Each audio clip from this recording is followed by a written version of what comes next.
अस्सलाम वालेकुम, मैं हूं रेहान तारिक और आप देख रहे हैं दास्ताक। पंजाब खैबर पख्तूनख्वा इलेक्शन असुद नोटिस केस में सुप्रीम कोर्ट ने दोनों सूबों में इंतखाबात 90 रोज में कराने का हुक्म दिया है। इंतखाबात के हवाले से अदालत आलिया के फैसले से बहरान खत्म होगा या नया बहरान जन्म लेगा, इस बारे में अंदाजा लगाना कोई ज्यादा मुश्किल नहीं है, क्योंकि मौजूदा हालात में हुकूमत इंतखाबात कराने के हक में नहीं है। ये बहस अलग है कि हुकूमत ऐसा क्यों नहीं चाहती, लेकिन मुल्क के माशी हालात, सैलाब से होने वाली तबाही और अमन व अमान के हवाले से बदलती हुई सूरत हाल इजाजत नहीं देती कि इतनी बड़ी एक्सरसाइज की जाए। यहाँ बजट में कमी की जा रही है, मरात कम हो रही हैं, आमदन के संजीदा किस्म के मसाइल हैं, डॉलर्स काबू में नहीं आ रहा है, महंगाई आसमानों से बातें कर रही है, गरीब तर होता जा रहा है। इन हालात में मुल्क की तमाम सियासी जमातों में इक़्तिदार की रस्साकशी जारी है। मुल्क की डूबती मईशत को बचाने के लिए कोई भी संजीदा दिखाई नहीं दे रहा है। इलाहाबाद चौकड़ी से हालात इस नहज पर जा पहुंचे हैं कि एक ही दिन में डॉलर की कीमत में 18 रुपए 98 पैसे का इजाफा हुआ है, जो तारीखी है। डॉलर 266 रुपए 11 पैसे से बढ़कर 285 रुपए 90 पैसे पर पहुंच गया और ओपन मार्केट में इसकी वैल्यू 290 से जायद है। जबकि डॉलर की जिस ग्रे मार्केट को खत्म करने के दावे किए जा रहे थे, वो खत्म होने की बजाय मजीद बढ़ती दिखाई दे रही है और डॉलर ब्लैक में 320 रुपए से जायद पे फरोख्त हो रहा है। डॉलर की हालिया कीमत में इजाफे से अंदाजा लगाया जा रहा है कि मुल्क की मईशत पर कर्जों के बोझ में 1800 अरब से जायद का इजाफा हो गया है। सबसे सियासी रस्साकशी शुरू हुई है इन दिनों से लेकर अब तक तकरीबन डॉलर 102 रुपए 5 पैसे महंगा हुआ है, जिसने मुल्क की मईशत को तहोबाला करके रख दिया है। डॉलर की बढ़ती कीमत के साथ अब वो सियासी जमातें भी हुकूमत पर तनकीद कर रही हैं, जिनकी वजह से इब्तदाई तौर पर माशी बिगाड़ शुरू हुआ जो संभलने का नाम नहीं ले रहा है। ये वो वक्त था जब IMF के साथ मामला ठीक थे और प्रोग्राम ऑन ट्रैक था, लेकिन उस वक्त की हुकूमत ने सख्त शराइत पर IMF से मुआहिदा तोड़ डाला। लेकिन इसे मुकम्मल करने की बजाय मुआहिदा हुआ, उसे राह फरार इख्तियार की गई, शराइत के मुताबिक मुश्किल फैसले करने की बजाय सियासी फैसले किए गए, जिससे IMF ऐसा उठा कि लाख जतन के बावजूद भी मानने को तैयार नहीं है।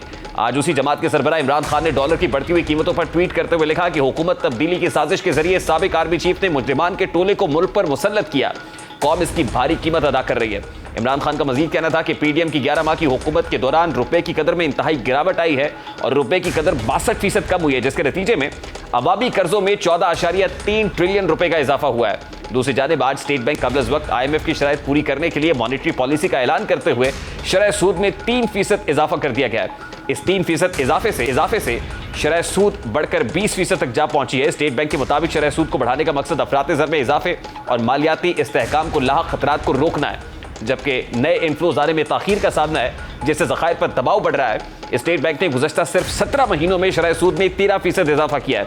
खदशा इस बात का है कि आने वाले दिनों में माशी मुश्किलात में मजीद इजाफा होगा, क्योंकि शरह सूद में जिस तेजी से इजाफा किया गया है, उसकी मिसाल गुज़श्ता कई दहाइयों में नहीं मिलती है। दूसरी जानिब मुल्क में महंगाई की शरह 48 साल सतह 31.5% तक जा पहुंची है। इदारे शुमारियात की जानिब से जारी किए गए आदाद-ओ-शुमार के मुताबिक एक माह के दौरान महंगाई की शरह में 4.32% इजाफा रिकॉर्ड किया गया है, जिसके बाद मुल्क में महंगाई की मजमूई शरह 31.5% तक जा पहुंची है। इससे पहले अप्रैल 1975 में महंगाई की शरह 29.3% थी। इदारे शुमारियात के आदाद-ओ-शुमार के मुताबिक जुलाई 2022 तक फरवरी 2023 के दौरान महंगाई की शरह 26.19% रिकॉर्ड हुई। इदारे शुमारियात का बताना है कि एक महीने में शहरों में चिकन 19%, खुर्दी तेल 17%, घी 16%, इसी तरह से ताज़ा फल 15%, सब्जियां 13% महंगी हुई हैं। इसी असना में दाल चना 11%, बेसन 10.98%, दाल माश 10.35% महंगी हुई है। इदारे शुमारियात के आदाद-ओ-शुमार के मुताबिक एक माह में शहरों में प्याज 17%, टमाटर 11%, आटा 3% सस्ता हुआ है। आदाद-ओ-शुमार के मुताबिक एक साल में शहरों में प्याज 416%, चिकन 98%, अंडे 78%, चावल 77%, दाल मूंग 56% तक महंगी हुई है और एक माह में देहात में फल 21%, चिकन 15%, सब्जियां दाल मसूर 8% महंगी हुई है, जबकि एक माह में देहात में टमाटर 15%, प्याज 7% और गंदम 6% सस्ती हुई है। महंगाई बुलंद तरीन सतह पर पहुंच गई है। IMF प्रोग्राम बहाल होगा या नहीं होगा, यह मुआहिदा कब तक मुकम्मल होगा, वसूख से कुछ नहीं कहा जा सकता। ऐसे में मुल्क में जारी सियासी कशमकश माशी हालात में मजीद बिगाड़ का सबब बन रही है। इस वक्त पाकिस्तान तहरीक-ए-इंसाफ हुकूमत को किस तरह से तनकीद का निशाना बना रही है, जरा उसकी एक झलक भी आपके सामने रखता हूं।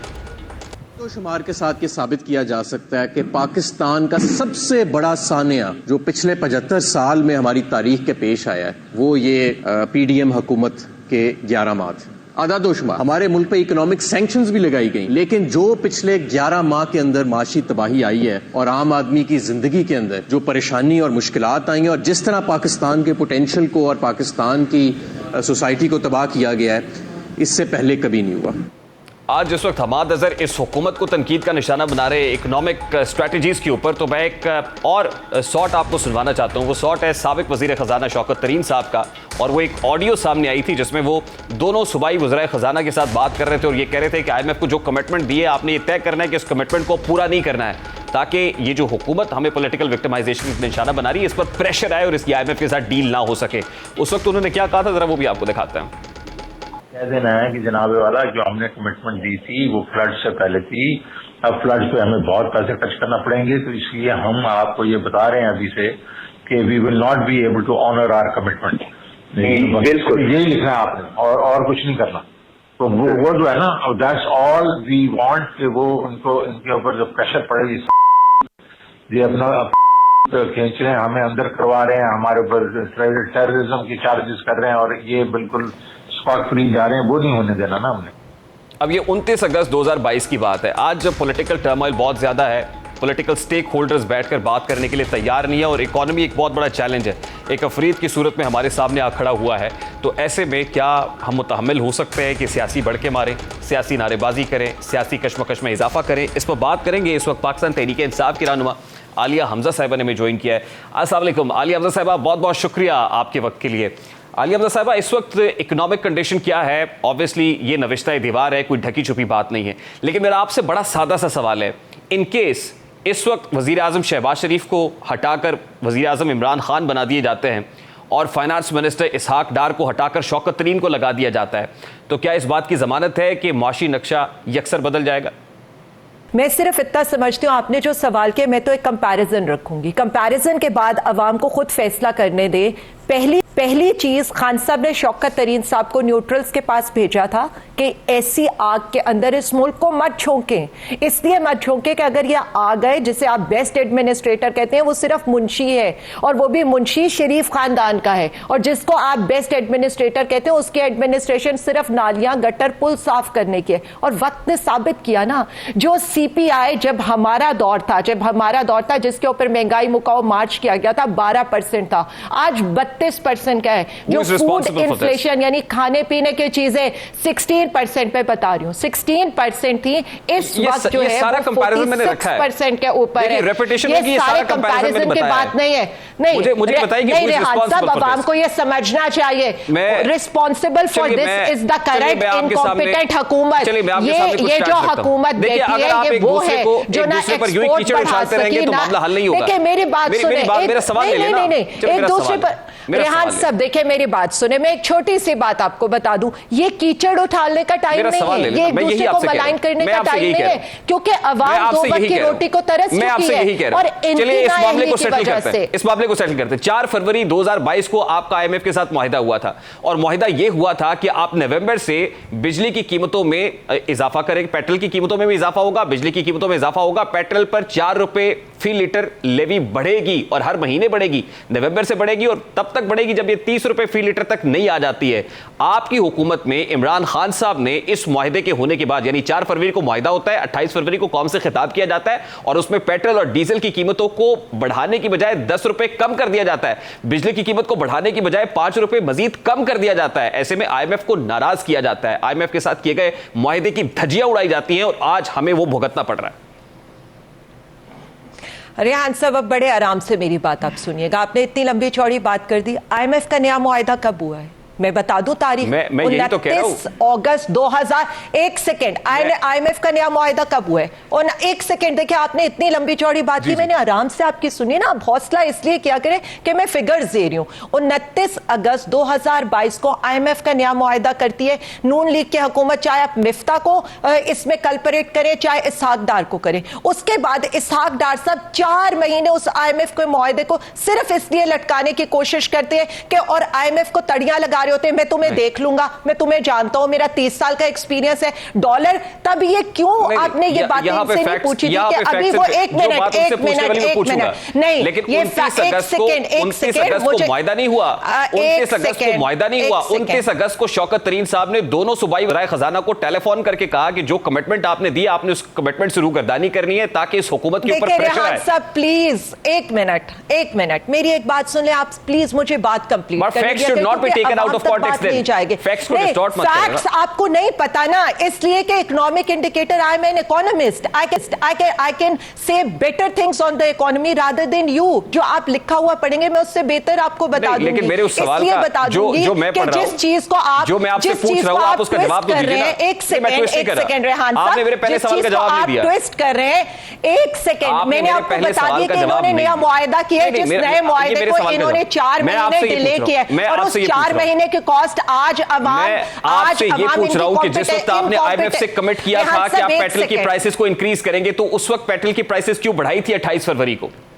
उस वक्त बिजली की कीमतों में कमी क्यों की थी आपने? अगर ये मिसट्रस्ट आपने क्यों पैदा किया था? इट्स अ कॉमन, नहीं मतलब मुझे ये समझ में नहीं आती है कि इतनी कॉमन सेंस की चीजें, इमरान खान का जो था ना टैक्स रेवेन्यू, वो सरप्लस में जा रहा था। आज इस वक्त सूरत हाल इस मुल्क की है कि 700 अरब रुपए का इन्होंने टैक्स रेवेन्यू इकट्ठा करना है, 500 अरब का इकट्ठा करते हैं और शादियाने बजाते हैं, 20% के ऊपर कर्जा लेते हैं और शादियाने बजाते हैं, IMF को कड़ियां लगाते हैं। और एक सेकंड, अब आप नहीं बोलेंगे, एक मिनट, अब आप नहीं बोलेंगे क्योंकि मैं एक सेकंड रेहान साहब आपको देखिए, एक सेकंड, मैं फैक्ट्स को डिस्टॉर्ट नहीं करी, मैं अवाम को ये बताना चाह रही हूं कि अवाम का लिया हुआ सरप्लस टैक्स इमरान खान उन्हीं के ऊपर लगा रहा था। देखिए मेरी बात सुने, हम तो आईएमएफ का प्रोग्राम खत्म कर रहे थे इसलिए कि हमारा सरप्लस बजट भी था, हमारी एक्सपोर्ट्स भी ज्यादा थी, हमारी रिमिटेंसेस भी ज्यादा थी, हमारी ग्रोथ भी ज्यादा थी। जब आपके पास एक सरप्लस बजट होता है, एक सेकंड, आईएमएफ प्रोग्राम डीरेल तब होता है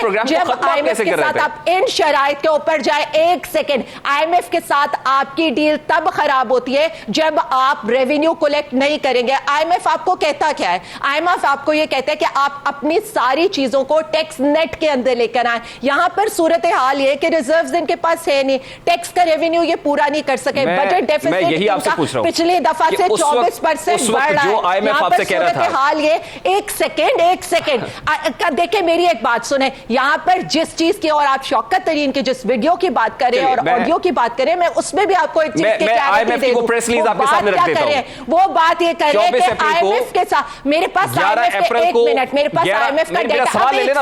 आपने 11 अप्रैल को वजीर आजम शहबाज शरीफ आते हैं, 10 अप्रैल को आपकी हुकूमत चली जाती है, 24 अप्रैल को finance minister Miftah Ismail IMF mission से मुलाकात करते हैं और आईएमएफ मिशन एक प्रेस रिलीज इशू करते हैं। वो प्रेस रिलीज कम होती है और आपकी हुकूमत पर चार्जशीट ज्यादा होती है, जिसमें वाज़ेह तौर पर लिखा जाता है कि जितनी कमिटमेंट्स आपने की थी, आपको सब्सिडीज हटाने का कहा गया था, आपने मजीद सब्सिडीज दे दी। हुकूमत पे कोई चार्जशीट नहीं है, मैं आपको बता दूं, मेरी हुकूमत पे कोई चार्जशीट नहीं है, क्योंकि मेरी हुकूमत की चार्जशीट है कि 6% की ग्रोथ है। मेरी हुकूमत की चार्जशीट है कि 12% की इन्फ्लेशन है। मेरी हुकूमत की चार्जशीट है कि $40 बिलियन की एक्सपोर्ट है। मेरी नहीं वो नहीं, शौकत तरीन ने जो बात किया, मैं उस बात पर भी आ जाऊं। उन्होंने बात ये की थी और उन्होंने कैटेगोरिकली ये बताया था कि आईएमएफ से झूठ मत बोले, हम आपको सरप्लस बजट सूबों से इकट्ठा करके नहीं दे सकते, इसलिए कि यहाँ पर सैलाब के हालात है, हमने अपनी अवाम को रिलीफ देना है। अगर सच बोलना झूठ है तो ठीक है, मुझे ये बता दें, क्या हम इलेक्शंस के मुताबिक हो सकते हैं at this point in time? क्या ऐसी इकोनॉमिक कंडीशन में हम इलेक्शंस के मुताबिक हो सकते हैं? क्या हम इस बात के मुताबिक हो सकते हैं कि एक हल्के में इलेक्शन कराने के 1 अरब 20 करोड़ रुपए सर्व किए जाएं? क्या इतने पैसे हुकूमत की किटी में है इस वक्त? नहीं, एक सेकंड रेहान साहब, असल में ना मसला है कि आपने लंबी चौड़ी बात करनी होती है, सुननी बात कम होती है। पहली चीजों के ऊपर आ जाए ना, मैं पहली चीज आपको क्लियर कर दूं, हमने सरप्लस बजट की वजह से इलेक्ट्रिसिटी में रिलीफ दिया, पेट्रोल के अंदर रिलीफ दिया, अवाम से टैक्स कलेक्ट किया, अवाम पे खर्च किया। चले हम बहुत बुरे थे, अवाम के रिलीफ का सोच रहे थे, सेहत कार्ड देके, कामयाब जवान कार्ड देके, किसान कार्ड देकर उनको, लेकिन नहीं मैं आपको बता रही हूं ना, लेकिन हमने सब्सिडी दी 57 अरब की 3 महीने। एक सेकेंड, एक मिनट, मेरी एक बात सुने, 3 महीने इन्होंने उसी चीज को कंटिन्यू किया, उसको डिसकंटिन्यू कर लेते, और इसके बाद जो इतना आपने पेट्रोल ओवर प्राइसिंग के ऊपर लाकर सिर्फ इसलिए कि हमारे बजट के खसारे को आपने शो करना था, आप ना करते। यही तो बात मैं आपको बताना चाह रही हूं। और दूसरी बात, आईएमएफ का मुआहदा डिले किया है उस डॉलर डालने, जिस डॉलर, हमारे ऊपर 1% की रिस्पॉन्सिबिलिटी भी नहीं है, इसलिए कि हम जो हालात छोड़ के गए थे, आज उस हालात को इन्होंने 1 साल के अंदर मेरे मुल्क को दिवालिया के तौर पे लेकर आए, मेरी आवाम को रोने पे मजबूर। अगर आज आपकी हुकूमत आ जाती है, मेरे जवानों की आपकी हुकूमत आ जाती है, तो आपके पास बात क्या हल सुनिए। होगा माशी मुश्किल से निकलने का? जिस मुश्किल में आज हम हैं, इससे निकालने का मेरी हल एक क्या बात आपके सुने। पास? रेहान साहब, ये वही वाली हुकूमत है जो 20 अरब डॉलर का नहीं, अब मेरे सवाल का जवाब देना। 1 अरब डॉलर पर अब आप लेकर आई इकोनॉमिक थी। एक्सपर्ट हैं। ये वही वाली हुकूमत है। मैं आप अपनी इकोनॉमिक मैं एक एक्सपर्टीज सेकंड को ना, देखते हुए अब बताइए आपने कि आपके सवाल पास किया हल ना। क्या है? मेरे सवाल का जवाब देना। रेहान साहब, तो मैं सवाल का ही जवाब दे रही हूं। अगर आप सुनेंगे क्या तो हल है आपको आपके पता पास? चलेगा ना। वही हुकूमत, आप अब सुन लेना, वही हुकूमत थी जिसने 20 अरब डॉलर का करंट अकाउंट डेफिसिट 1 अरब पर लेकर आई थी। हमारी ही हुकूमत थी जिसने 23 अरब डॉलर के एक्सपोर्ट को 40 अरब डॉलर के ऊपर लेकर आया था। 15 अरब की टेक्सटाइल एक्सपोर्ट को 20 अरब डॉलर पर जब ये लेकर आए हुकूमत आई थे। ना, तो इसने भी कहा था कि करके दिखाया एक्सपोर्ट को और 3 करके अरब दिखाएंगे। डॉलर के ऊपर लेकर आए थे। ये ना हमने बताइए। करके नहीं दिखाया। ये नहीं बताइए। हमारा ये बताइए हुआ, क्योंकि कि ये अब solution इकोनॉमिक, क्या एक IMF सेकंड के बगैर देखिए, possible प्लीज है? आंसर मुझे। अगर क्या आप IMF के सिर्फ बगैर एक आप मिनट दे देंगे, आप अपनी मईशत को IMF के बगैर चला सकते हैं? एक मिनट अनइंटरप्टेड दे दें।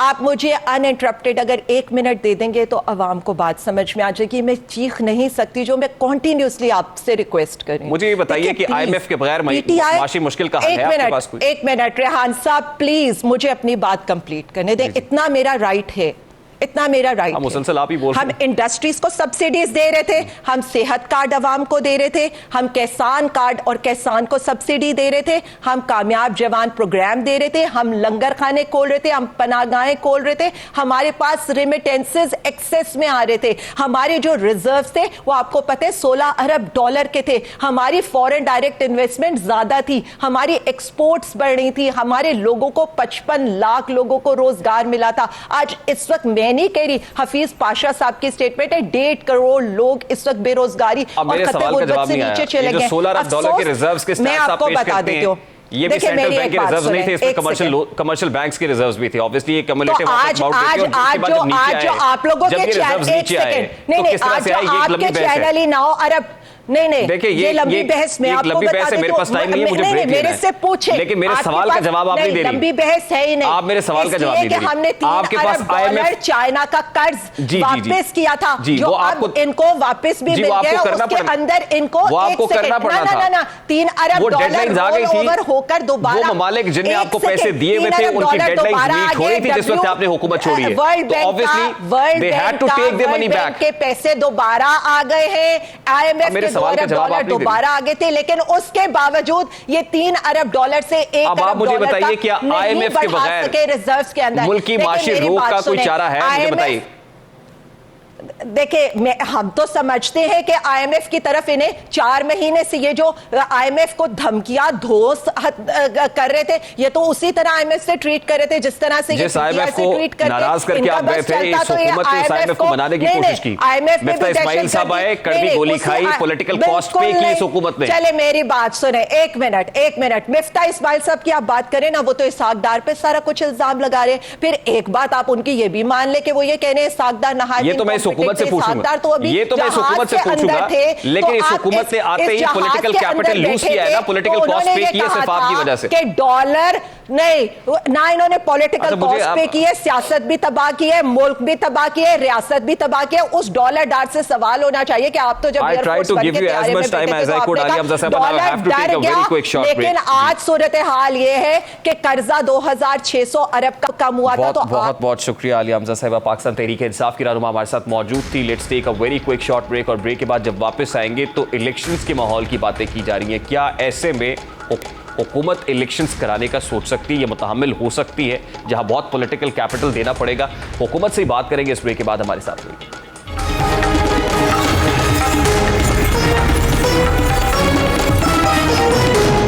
Welcome back. 2 सूबाई असम्बलियों में सुप्रीम कोर्ट की जानिब से इलेक्शन का फैसला आने के बाद सियासी बहरान थमा नहीं है, बल्कि मजीद बढ़ गया है। हुकूमत और अपोजिशन दोनों ने सुप्रीम कोर्ट के फैसले का खैर मकदम किया है। एक फरीक 3-2 के फैसले पर खुश है, तो दूसरा फरीक 3-4 के फैसले पर मुतमईन है। मतलब गुमगू की कैफियत जो पहले थी वो अब भी है।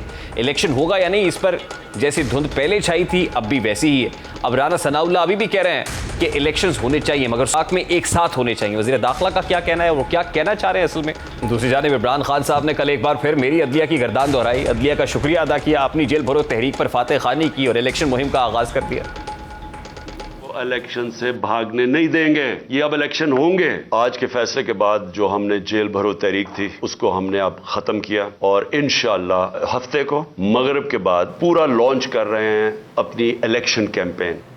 अब अगर इलेक्शंस होंगे तो हुकूमत क्या करेगी, इलेक्शंस नहीं होंगे तो तहरीक इंसाफ का रद्द-ए-अमल क्या होगा। इस वक्त पाकिस्तान मुस्लिम लीग नून के मरकजी रहनुमा डॉक्टर तारिक फजल चौधरी हमारे साथ मौजूद हैं।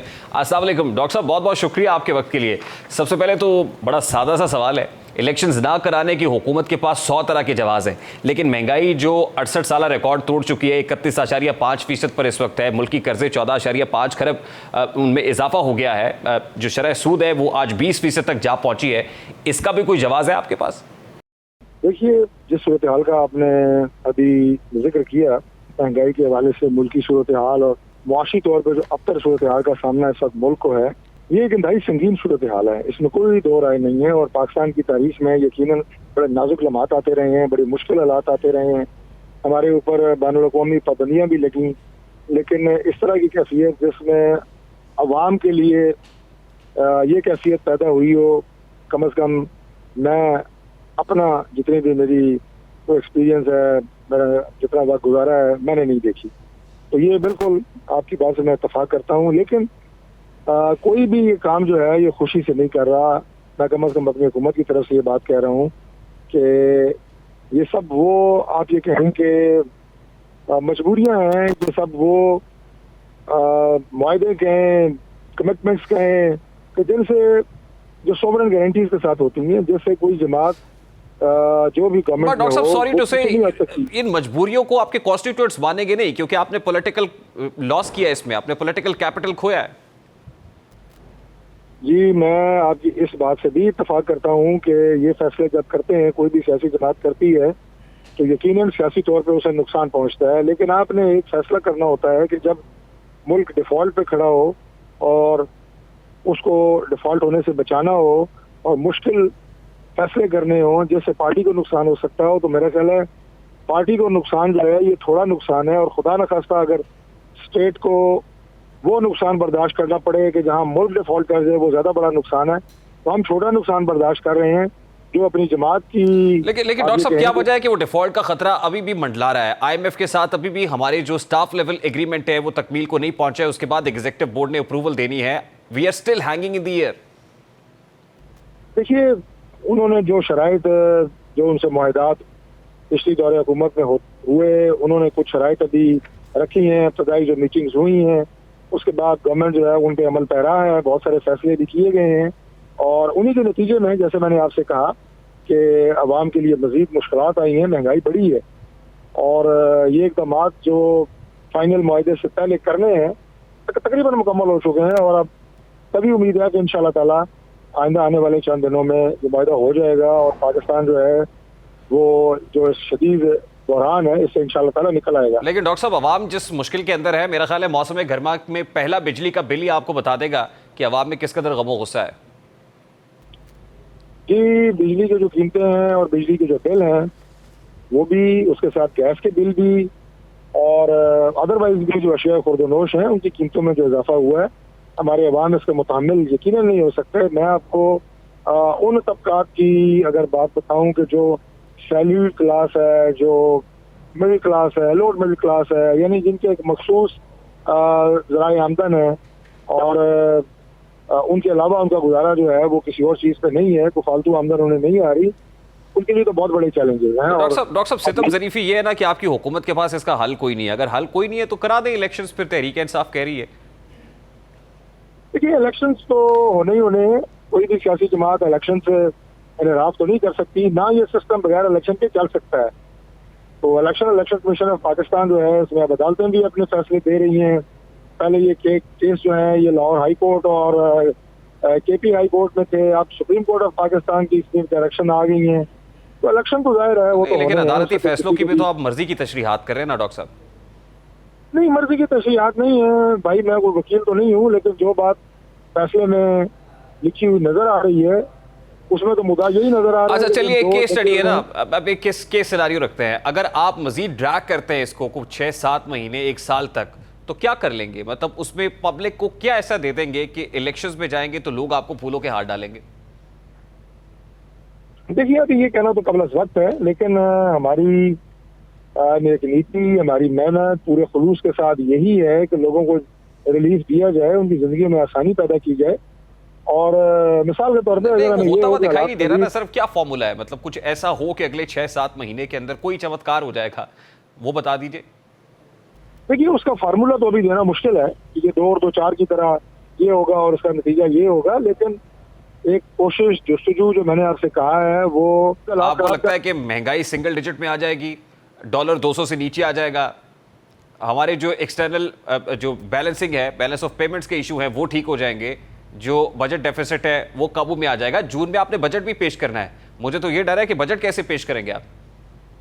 देखिए अगर IMF के साथ जो डील है वो स्ट्राइक हो जाती है और जो उनसे अंडरस्टैंडिंग है उसके मुताबिक मामला तय हो जाते हैं, जो कि इंशाल्लाह हो जाएंगे, उससे सूरत हाल में बहुत बेहतरी आएगी। सर डॉक्टर साहब, who is responsible for this? Miftah Ismail है या इसहाक डार हैं? I think none of them. ये तो कोई तो है बात जो कर होगी, गया। आप ये कहें कि इल्जाम तराशी की बात होगी, लेकिन एक हकीकत है कि जो मुआहदात पिछले 4 साल में हुए हैं, पीछे की गवर्नमेंट ने किए हैं, हमारी मजबूरी है कि हम उनको लेके आगे चल रहे हैं। क्या IMF के साथ मुआहदा जो है ये कोई हम शौक से कर रहे हैं या अपनी टर्म्स से कर रहे हैं? ये सारे मुआहदात वही हैं जो पिछले दौर के हुए हैं और उन्हीं की आगे एक्सटेंशन वही चल रही है। बहुत बहुत शुक्रिया डॉक्टर तारिक फजल चौधरी, पाकिस्तान मुस्लिम लीग नून के रहनुमा। PTI का स्टांस ये है कि ये हुकूमत कर रही है, ये हुकूमत कहती है कि वो मुआहदात इसका सबब है जो PTI कर गई है। पर कैफ एक आम आदमी के लिए इस वक्त बड़ी ट्रबलसम सिचुएशन है, वो उससे कैसे निकलेगा, ये $1 बिलियन क्वेश्चन है। ब्रेक लेते हैं और ब्रेक के बाद जब वापस आएंगे, lieutenant general retired Amjad Shoaib साहब की गिरफ्तारी और उसके बाद रिहाई क्या हुआ, बात करेंगे इस ब्रेक के बाद। Welcome back. रिटायर्ड फौजी अफसर अमजद शुएब यूं तो दिफाई तज्जियाकार है, लेकिन उनके तज्जिए दिफाई से ज़्यादा सियासी होते हैं और जाहिर है जब वो तज्जिया करते हैं तो लाखों पाकिस्तानी उनकी राय को अपने अपने हिसाब से लेते हैं, जिसके कुछ मुस्बिरात भी होते हैं। गुज़श्ता दिनों उन्हें सीनियर तज्जियाकार के लिहाज से अल्फाज की रवानी में निजी TV पर पाकिस्तान तहरीक इंसाफ की जेल भरो तहरीक पर तबसरा करते हुए सुना गया, और एक ऐसे मौके पर जब वो मेन स्ट्रीम मीडिया के ऊपर आ रहे थे और आकर सरकारी अफसरान को रियासत के खिलाफ खड़ा होने का मशवरा दे रहे थे कि सरकारी अफसरान को, इमरान खान को चाहिए कि जेल भरो तहरीक के अलावा सरकारी अफसरान को दफातर तक जाने से रोकें। अब ये वो अल्फाज थे जिस पर उन पर FIR का इंदराज हुआ और इस FIR के इंदराज के बाद ज़ाब्ते की कार्रवाई भी हुई, उन्हें ज़ेरे हिरासत भी रखा गया। एक तस्वीर जो सोशल मीडिया पर शेयर की जा रही थी उसमें अमजद शुएब जेल की सलाखों के पीछे दिखाई दिए, उसमें एक CCTV कैमरे का बहुत तस्करा हुआ और फिर इमरान खान साहब ने भी ट्वीट की और इस गिरफ्तारी को कंडेम किया। हम भी गिरफ्तारी की मजम्मत करते हैं, यकीनन इस तरह गिरफ्तारियां नहीं होनी चाहिए। मतलब 80 साल बुजुर्ग का हवाला देकर यह कहा जा रहा है कि उन्हें इस तरह से पस ज़िंदान नहीं डालना चाहिए था, लेकिन हाँ, सवाल हमारा बड़ा सादा सा है कि जिस वक्त इमरान खान साहब के दौरे हुकूमत में बुजुर्गों को गिरफ्तार करके हथकड़ियाँ पहनाकर अदालतों के चक्कर लगवाए जाते थे, जेलों में डाला जाता था, तो क्या वो जस्टिफाइड था? क्या इरफान सिद्दीकी को हथकड़ी लगाकर जेल में और फिर अदालत के रूबरू पेश करना, क्या वो जस्टिफाइड था? क्या पंजाब यूनिवर्सिटी के वाइस चांसलर मुजाहिद कामरान और उनके साथ इसी यूनिवर्सिटी के दीगर प्रोफेसर साहिबान को हथकड़ियाँ लगाकर अदालतों के चक्कर लगवाना, क्या ये जस्टिफाइड था? क्या सरगोदा यूनिवर्सिटी के एक प्रोफेसर की मैयत जब हथकड़ी लगी हुई मिली थी तो क्या वो जस्टिफाइड था? फिर अमजद शुएब साहब को हमने ये भी कहते हुए सुना था अपने व्लॉग्स के अंदर कि ये कैमरे जिनकी बात मरियम नवाज साहिबा कर रही हैं कि उनके उस सेल के अंदर कैमरा लगा हुआ था या वॉशरूम के अंदर कैमरे थे जब नैब की कस्टडी में थी, तो उस वक्त ये मजाक करते थे कि शायद ये गलत बात कर रही हैं, वो हंसी मजाक में उड़ा देते थे, उसको कंडेम करते थे। लेकिन आज जब इस CCTV कैमरे की बात हो रही है जो अमजद शुएब साहब के सेल में लगा हुआ है, तो यकीनन इस बात की रियलाइजेशन भी होगी कि जेलों में कैमरे लगे हुए होते हैं, या ये बात कोई गलत नहीं थी, अफसानवी बात नहीं थी। अब FIA की जानिब से अमजद शुएब साहब के फ़ोन का फोरेंसिक भी किया गया है। एक मुकदमे से तो आज उनको डिस्चार्ज किया गया, लेकिन मुकदमा कायम कर दिया गया और ये मुकदमा FIA की जानिब से किया गया है, और जो फोरेंसिक हुआ है उसमें चश्म कुशा इंकशाफात भी सामने आए हैं, और जो रियासत मुखालिफ प्रोपेगेंडा है वो किस तरह हो रहा था, उसमें कौन कौन शामिल था, वो भी सामने आ गया है। अब लग रहा है ये रहा है कि FIR जिसका इंदराज हुआ FIA की तरफ से उस पर मजीद कार्रवाई होगी और वो किरदार भी पकड़े जाएंगे जिनके नाम इसमें आ रहे हैं। प्रोग्राम का वक्त अपने इख्तिताम को पहुंचा, आपसे मुलाकात होगी इंशाअल्लाह कल। अपना रखिए ख्याल, अल्लाह।